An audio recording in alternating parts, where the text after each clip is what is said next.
Good morning everyone, welcome to my new blog. বুঝতেই পারছো গলাটা আমার একটু অন্যরকম হয়ে গেছে, তার কারণ প্রচুর ঠান্ডা লেগে গেছে, তার জন্য কিন্তু গলাটা এখন বসে গেছে।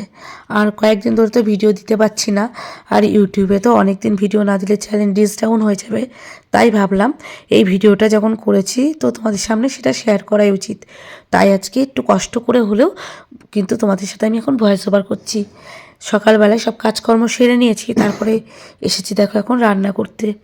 তো আজকে রান্না করব ফুলকপি আলু ভাজা আর বেগুন ভাজা। ঠান্ডার মধ্যে প্রচণ্ড ঠান্ডা পড়েছে, আর সেরকম কিছু রান্না করছি না। আর যেহেতু আমাদের এখন নিরামিষ চলছে, তো সেই জন্য এটাই রান্না করব। আর আমি এখন ফুলকপিগুলো কেটে নিচ্ছি, তারপরে কিন্তু এগুলো আমি এখন জলে ভালো করে ভিজিয়ে নেব, তারপরে রান্না করব। আর তারপরে আবার বিকালবেলায় যেতে হবে ডাক্তার দেখাতে, প্রচণ্ড শরীরটা খারাপ। তারপরে আবার বাবাই সোনাকে একটু বেড়াতে নিয়ে যেতে হবে আজকে, অনেক কিছু বাকি। তো তোমরা ভিডিওটি কন্টিনিউ করো, আর বেশি কথা বলতে পারছি না, তো সেই জন্য ভিডিও কম আসছে। তো তোমরা যেটুকুনি আর কি ভিডিওটা দিচ্ছি সেটুকুনি তোমরা দেখো, কেউ স্কিপ করো না।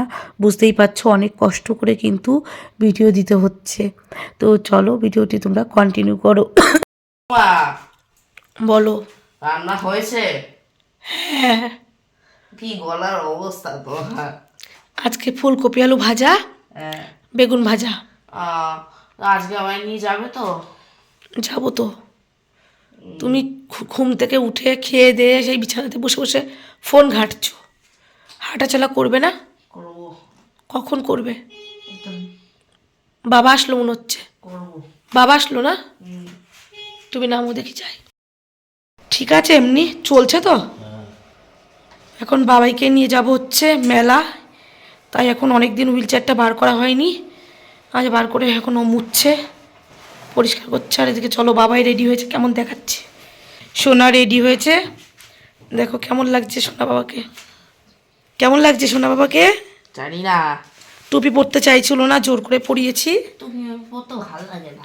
না বাবা, পরতে হবে, টুপিটা পরিয়েছি, ঘরে পরতে চাইছিল না। কোথায় যাবে সোনা? মেলায়। কতদিন পর যাচ্ছ? বাড়ি থেকে বেরোচ্ছি তাও 5-6 সপ্তাহ পর। 1 মাস পর বেরোচ্ছ? 1-2 মাস তো হয়েই 2 মাস হয়নি বাবা। 1-1.5 মাস তো হয়েই গেছে। তো দেখো এই হুডিটা ওর মাসি গিফট করেছে, ছোটো মাসি। কেমন হয়েছে বলো বাবাই সোনাকে, কেমন লাগছে? আনন্দ হচ্ছে তো মেলায় যেতে? হ্যাঁ। কি খাবে মেলায় গিয়ে? মেলায় গিয়ে দেখি ভিড় থাকলে। ভিড় হবে না, ওই জন্যই তো এখন যাচ্ছি বিকেলবেলায়। হুম। তো চলো মেলায় গিয়ে তোমাদের সাথে আবার বাবাই সোনাকে দেখা করাচ্ছি। কোথায় যাচ্ছ? মেলায়। এই যে সোনা বাবা বসে আছে, এখন যাচ্ছে মেলায়। আর এই যে তোমাদের দাদাভাই গাড়ি চালাচ্ছে, আর আমি পেছনে বসে আছি। কি গো, বাবাইকে নিয়ে কোথায় যাচ্ছ আজকে? মেলায় নিয়ে যাচ্ছ সোনা বাবা? হ্যাঁ। মেলায় যাচ্ছ? হ্যাঁ, দেখি নিয়ে যাও।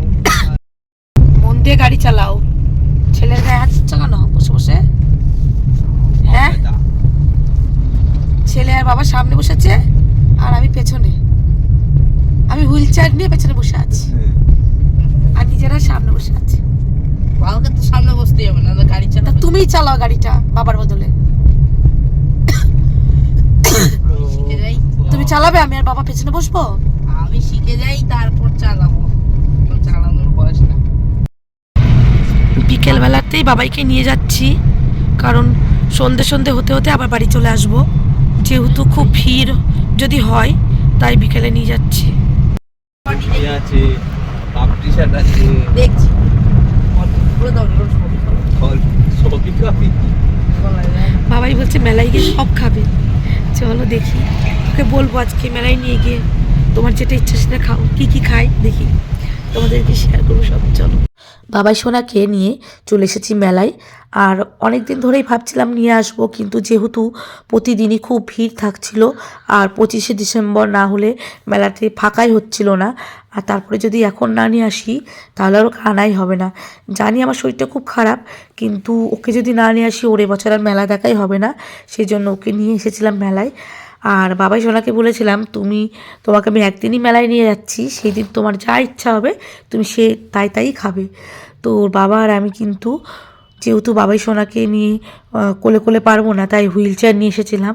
তো বাবাই সোনাকে ভালোভাবে ঘোরাবো বলে তো ওর বাবা একবার ওকে নিয়ে যাচ্ছিল আর আমি একবার নিচ্ছিলাম, কারণ ওর বাবার যেহেতু ডায়ালিসিস করেছিল বেশি একটা টানতে ওকে নিয়েও কষ্ট হবে, তাই জন্য বেশিরভাগটা আমিই নিয়েছি।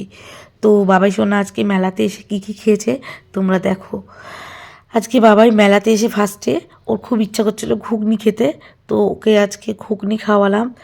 আর বাবাই তো ঘুগনি পেয়ে ভীষণ খুশি, তো এখনও ঘুগনি খাচ্ছে। দেখো মা আমাকে এখানে ঘুগনি খাইয়ে দিচ্ছে, আর মেলার ঘুগনি কিন্তু খেতে আমার খুব ভাল লাগে।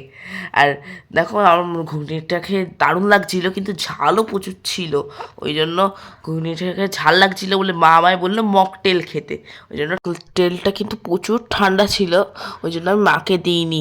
মায়ের তো এমনি কাশি হয়েছে, তার মধ্যে যদি মাকে দিই শরীর খারাপ করবে, তাই বাবাকে অল্প একটু দিলাম আর বাদ বাকিটা আমি খেলাম। আর তারপর মা বলছিল নাগরদোলায় চড়বি, আমি বললাম না না আমি আর চড়বো না। তারপর বলছিল যে মায়ের সাথে যা, মাকে ধরে বসে থাকবি, মা তোকে ধরে বসে থাকবে। তারপর বলছিলাম না না যতই মা থাকুক আমি চড়বো না, আমার ভয় লাগে। তারপর অনেক বুঝিয়ে সুঝিয়ে মেলাটা একটু ঘুরলাম, মেলাটা অনেক ভালো।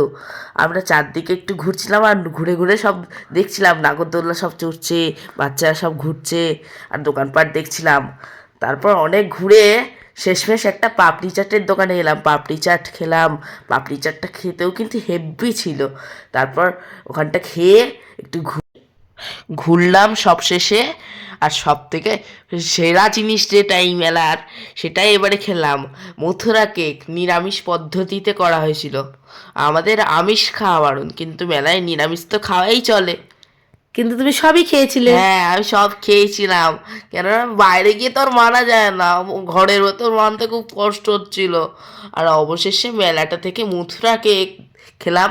আর ওখান থেকে মা জোজোকে দেখছিল, আমিও জোজোকে দেখতে পেলাম একটু। তো এটা ছিল হচ্ছে জোজো এসেছিলো সেদিনকার, তো জোজোকে একটু দেখে তারপরে কিন্তু আমরা চলে আসলাম বাবাই সোনাকে নিয়ে বাড়ি। বাবাই সোনাকে মেলা দেখিয়ে বাড়ি দিয়ে আসলাম, তারপরে দেখাতে আসলাম, আমরা ডক্টর দেখাতে আসলাম, কারণ আমার নাম ছিল অনেকটাই লাস্টের দিকে, তো অনেকটা রাতে গিয়েছিলাম ডক্টর দেখাতে সম্রাট আমি, কারণ শরীরটা খারাপ ছিল, ঠিকই হচ্ছিল না, তাই ডক্টর দেখাতে হলো আবারও। তো ভালো ডক্টর দেখালাম, তারপরে আবার এখান থেকে অনেক ওষুধ দিয়েছিল ডক্টরবাবু, তো সেখান থেকে ওষুধ নিলাম। আর কিছু ব্লাড টেস্ট করতে দিয়েছে, তো সেগুলোও করাবো। আর দেখো বাচ্চা কি মিষ্টি না, বলো বাবা কি বললো ডাক্তারে? এই এতগুলো ওষুধ দিয়ে দিল। আর কি বললো কি?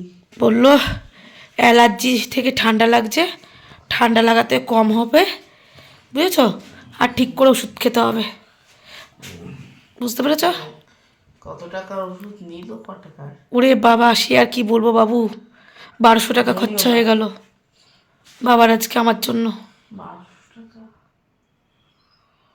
ওষুধ খাতা ঘুরছে তো, কিছু করার নেই, খেতে তো হবে বলো।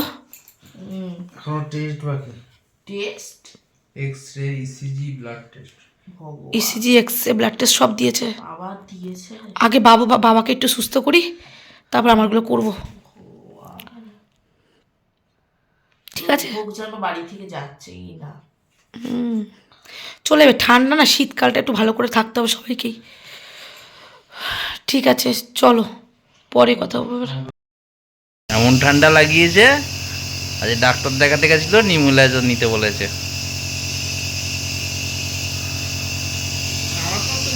নাক দিয়ে নেবে, মুখ দিয়ে ছাড়বে।